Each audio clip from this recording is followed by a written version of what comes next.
Hello and welcome to Dr. Logic Awkwardly Does Logic with a cat. Today I would like to talk about the notion of the goodness and the badness of syllogisms that we mentioned in the previous video. In particular, I want to start motivating the idea that we would like to have a general method for determining whether something is a good syllogism or a bad syllogism, so whether it is valid or whether it is invalid. Now, validity is a universal notion. It requires us to think about all possible interpretations of the terms. Invalidity, on the other hand, is much easier to demonstrate. In order to show that a particular syllogism is invalid, all I have to do is construct an interpretation that makes the premises true and the conclusion false. So I'm just going to give an example of that in this video, and then we'll start talking about some of these kind of ways that we can generalize this so that we don't have to do it on a piecemeal account for every single invalid syllogism. So let me give you an example of a syllogism that is not valid.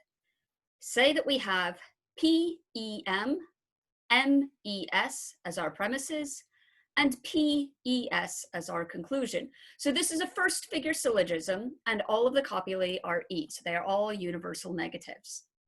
Now, if we let P be the set of all cats, so the interpretation of P is going to be every cat. The interpretation of M is the set of all dogs.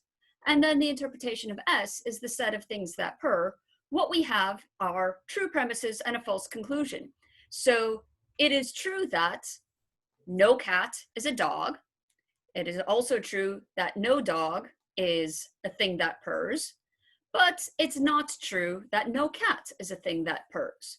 Now, if we were going to be doing this formally with our definitions, I would have to actually list all of the members of the set explicitly.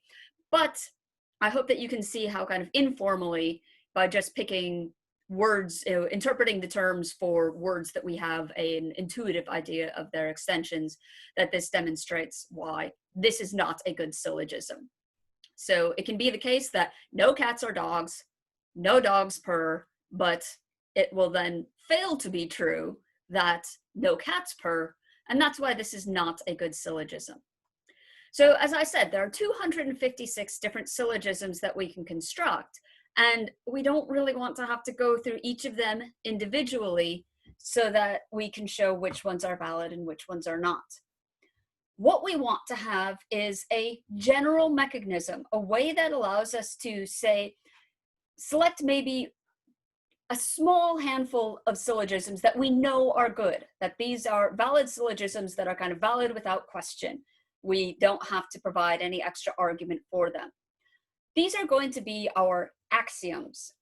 And then we will also have a list of transformation rules and a couple other types of rules that allow us to get from one syllogism back to one of the axioms, or to start from one of the axioms, change the propositions around, and end up with a new syllogism that is also going to be good.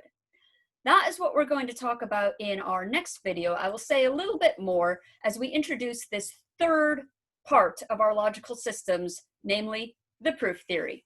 See you then. Cheers.